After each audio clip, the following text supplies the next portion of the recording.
Welcome back, you guys. Good to see you. And today, what we're going to cover is three-toned object drawing, meaning we're going to have three objects we're drawing that have different tones, meaning they're light, kind of medium, and dark objects.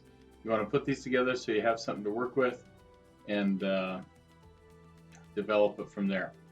So, what we're going to do is just run through the normal process and show you what to do.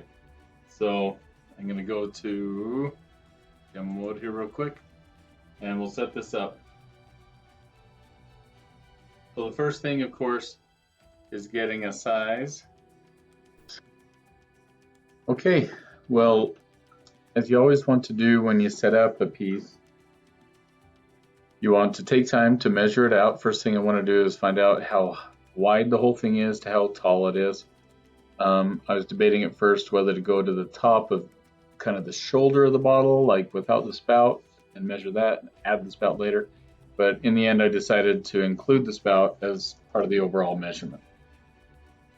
So I got the basic box set out there, and now I'm measuring to find the anchor points, because we want to make sure to have anchor points so that you're not moving things around as you go. And this really is exactly how I work all the time, right? Whether I'm practicing or demoing or doing professional work, this is what I do to establish where my pieces are going to be on my surface. This particularly comes into play if you're painting. If you're painting on a canvas, you want to make sure you've got things right where you want them, because you can't generally take the canvas and trim edges and move around and stuff like that. So you want to put things exactly where you want them to be in your piece. Okay, so I got the boxed out there. Now I want to lay in my light and dark patterns, right? That's the first thing you want to do, is claim where are your darks and where are your lights. Now, in this piece here, you're working three different kinds of objects, or three different tones of object. You got a light piece, kind of medium dark piece, and a darkest piece, right? Objects. So you have the three different objects. So that's what this exercise is all about, is building those tones. Okay, so I'm kind of establishing what's light, what's medium, and then what's darkest. Now I still got to go a lot darker. And so I'll keep that in mind. Working on the first one, kind of the lightest one in the center there, that ball, just basically building it out. And then I'm toning around, getting more color on the paper, and just trying to establish kind of what's going to be my lightest light. Pretty soon in here, I'll want to put in some dark shadow, claim my darkest darks, and get those to work for me. It's like knowing the dynamics of a music piece, right? How loud it's going to be, how soft it's going to be, or how fast it's going to be and how slow it's going to be. Anything like that.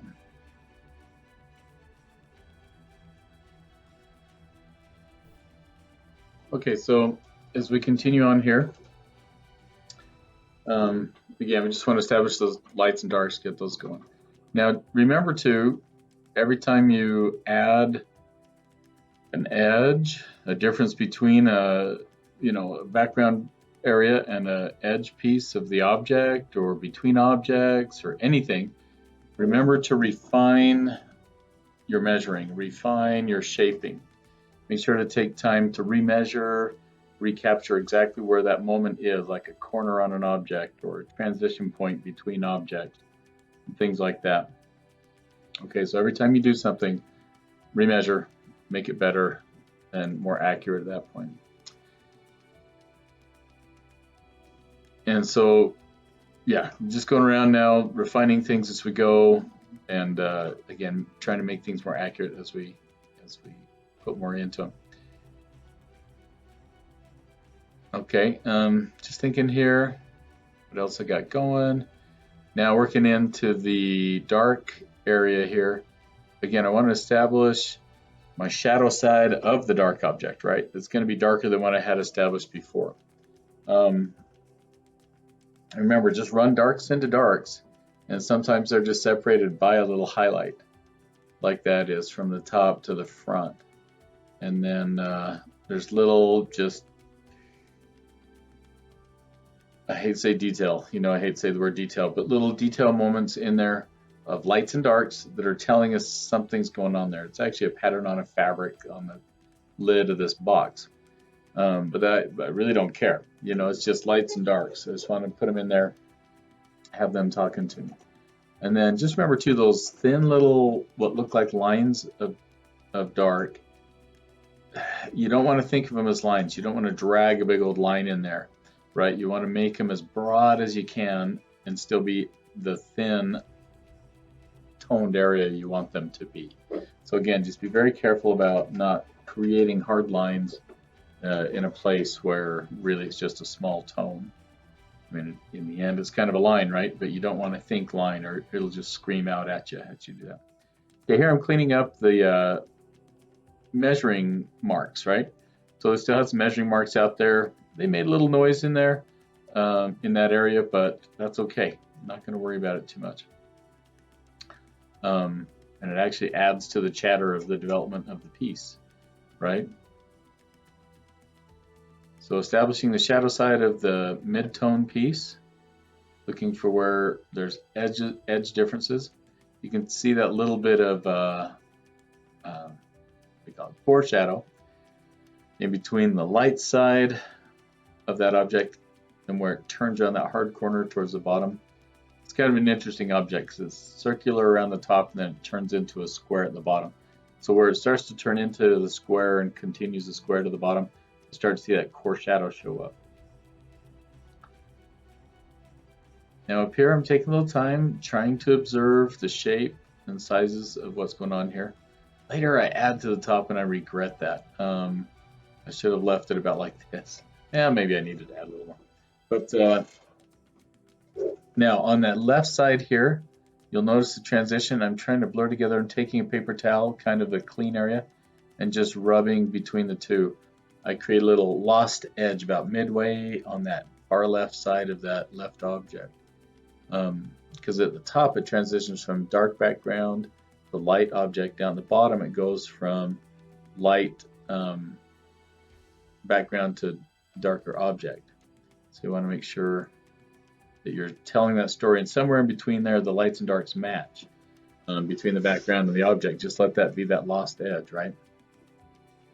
Almost forgot to do this cap or the plunger or the spout, and so I'm going up here and working that spout.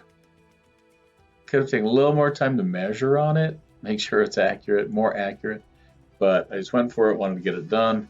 And sometimes, again, you're telling the story of what it should be, and who cares if it's exactly as you see it. Sometimes, as long as it tells a story and looks functionally correct, and works for you there. So now I'm just simply working smaller pieces of light and dark, right? And those what we call detail areas, right? Those refined specifics. Just working little pieces of light and dark as big as I can, and then pushing them smaller and smaller until I have it reading about how I want it to read. Okay, so working that there and just jumping around, refining a few things before I call it good. Okay, so basically I have it built here now. You'll notice I don't have everything perfect. I've got the little squirter spout a little short. I decided to go with it and just let it work the way it is. Not everything's absolutely perfect, but that's sometimes not always the point, right? What you want to do here is make sure you have 3 different values: a light, a medium, and a dark. This ball here is lighter than the ball in the reference, but anyway, work the 3 different objects, and remember, just use lights and darks, make it work, but don't forget your main shadow bodies, like shadow, shadow, shadow, some core shadow, and reflected light where it's happening, okay? And anyway, just work it out, do as much as you can, and we'll go from there. So anyway, hope you enjoyed that, and this is your assignment for this week. So anyway, good luck, you guys, and we'll talk to you soon. All right, take care. Bye-bye.